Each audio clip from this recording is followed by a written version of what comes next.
Merci. Thank you, Jim. Bonjour tout le monde. I'm going to start. This is what Canada Strong looks like. This is what Canada Strong is. And I'm thrilled to be joined by Nova Scotia MPs and candidates Shannon, Darren, Lena, Jaime, Cody, Jessica, Braden, and Alana. And this is what a strong government looks like behind me. Thank you very much, everyone, for joining. You know, I don't have to be asked twice to come to Halifax. In fact, I insist on coming to Halifax. I've been coming here for decades for vacations, for business. I love jogging in Point Pleasant Park, dining on Argyle Street. In fact, I can't exhaust all the restaurants. And it's great to be back in Nova Scotia for today's announcement because it ties in with the province's long history with the sea and its proud legacy of shipbuilding from Yarmouth to Pictou, from Lunenburg, and of course here to Halifax. Je suis très content d'être ici à Halifax pour parler du futur, dans une ville chargée d'histoire. C'est près d'ici, à Pier 21, que tant de gens qui ont bâti le Canada qu'on connaît aujourd'hui ont, pour la première fois, mis les pieds au pays.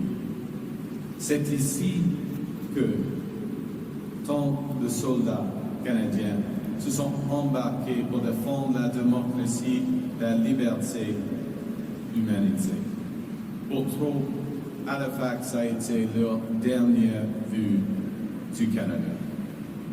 Tant de chapitres de notre histoire ont été écrits ici et aujourd'hui, avec vous, les travailleurs, on a écrit une autre. It's workers like those around me and behind me who have made this city, this province, and this country what it is today.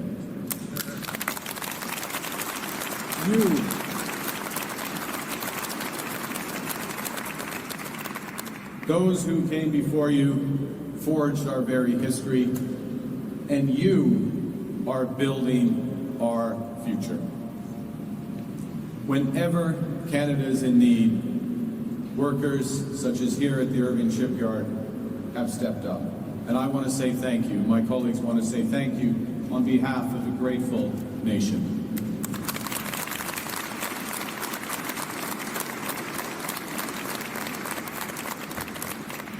And we need you because these are challenging times. Our world is changing. It's becoming more divided and dangerous. Our adversaries are increasingly emboldened, and the norms that have kept Canada and the world secure are in peril. The priorities of the United States, once closely aligned to our own, have shifted. Our sovereignty is under threat. Notre relation avec les États-Unis sera toujours importante, mais on ne peut plus en dépendre comme on l'a fait dans le passé. Le monde ne peut plus en dépendre comme il l'a fait dans le passé.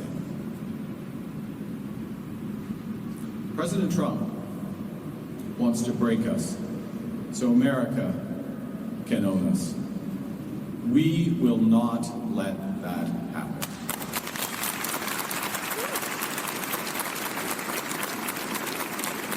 You know, as Canadians, we're over the shock of the betrayal, but we should never forget the lessons.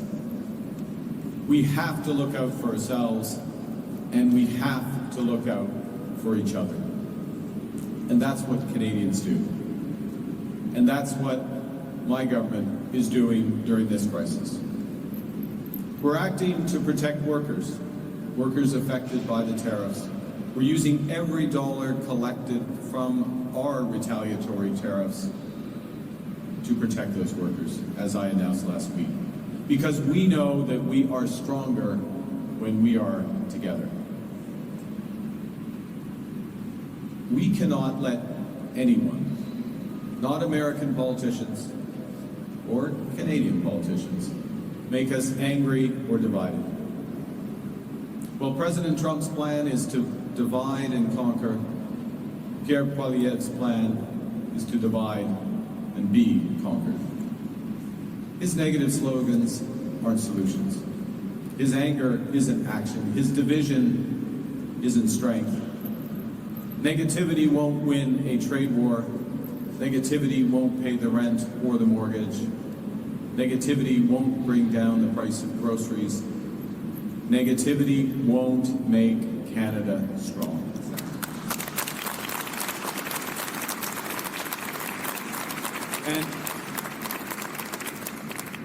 And the first part of Canada Strong, it means an armed forces that are well-resourced and has those very resources at the ready. And we're here, I'm here, to make that happen. Our military is still underfunded.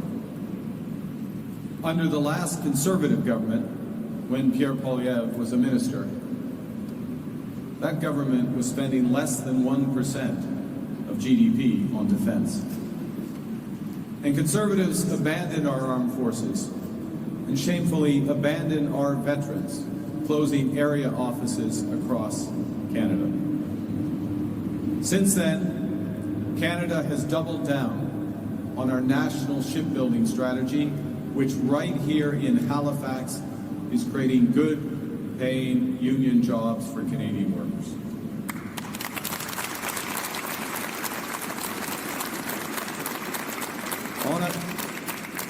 On a créé de bons emplois et de la richesse dans les chantiers navals d'un océan à l'autre. Et depuis, on a renversé la décision du précédent gouvernement conservateur qui a injustement exclu le chantier des vies. On le fait au Québec aussi. We are modernizing NORAD, investing in new technologies and working with new partners, including Australia. And I made an announcement in Nunavut last week to protect Canadians. We are building new military installations and increasing the presence of Canadian armed forces in the Arctic to defend our sovereignty, the North, and those who call it home. And since the end of Pierre Poilievre's Conservative government, defense spending has more than doubled. I repeat, defense spending has more than doubled in the last decade. But it's not enough for the new environment we're in. And that's why today I'm announcing my plan to rebuild, reinvest, and rearm. We will expand the capabilities of the Navy with new submarines and additional heavy icebreakers to defend the North. We will deliver an unprecedented acceleration of investment in our armed forces so that we can defend every inch of our sovereign territory while helping to support and defend our allies abroad.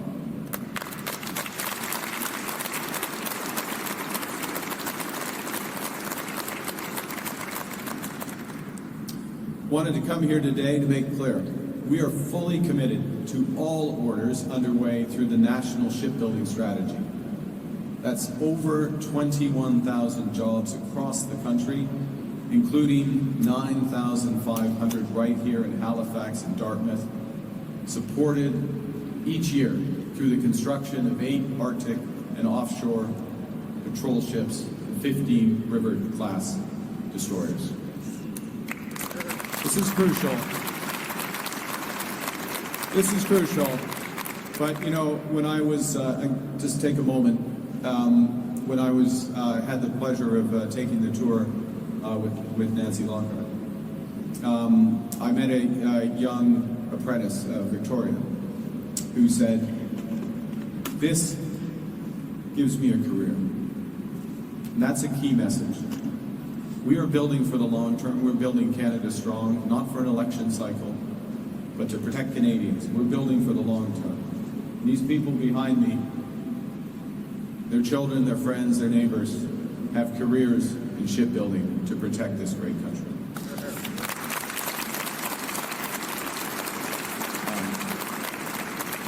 Now, we have more to do in the immediate term. We will move immediately to fill the Canadian Armed Forces shortage of over 14,000 members by modernizing our recruitment process, giving Canadian Forces members a raise, building new on-base housing, improving access to doctors, mental health services, and childcare.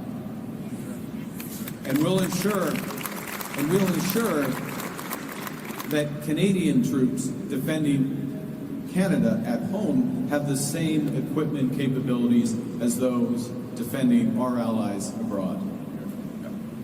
We will expand the reach and the ability of the Canadian Coast Guard and integrate them into our NATO defense capabilities. We will give the Canadian Coast Guard a new mandate and the right equipment to conduct maritime surveillance to secure our coast. We will also create first-class drone capability that will build and deploy aquatic and airborne uncrewed vehicles to defend our Arctic, our undersea infrastructure, our borders, and yes, our allies.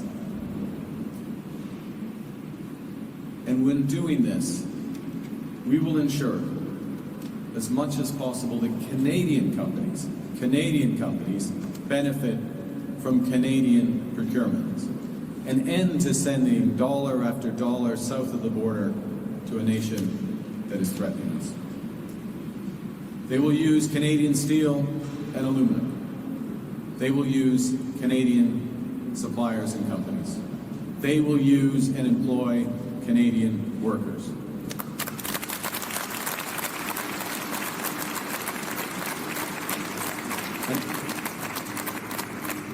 And that's all part of a broader modernization of how we procure. We will modernize our procurement legislation so that our forces can buy equipment when they need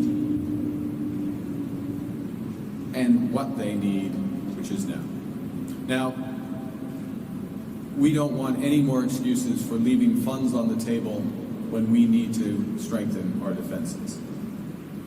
Every dollar will be focused on value for money, ensuring we make wise investments in building our capabilities and getting us to our 2% NATO target before 2030. Our sovereignty faces the greatest threats in generations. The world is becoming more divided and dangerous. And this plan will help ensure that Canada is strong at home, strong abroad. My government is building, arming, and investing in the Canadian Armed Forces. My government is stepping up and fighting for Canada. We're defending our borders, our sovereignty, our minerals, our water, our land, our way of life.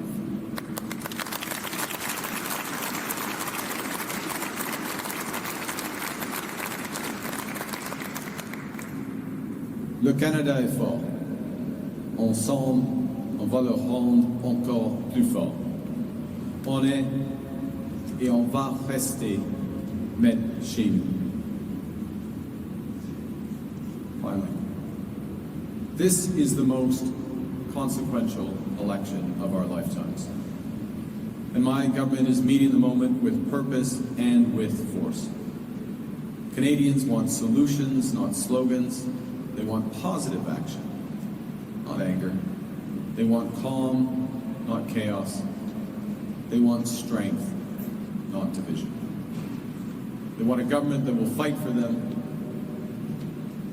My government is doing that, and we always will, because we know that together, we are Canada strong. Merci beaucoup. Thank you. Now I'll take your questions.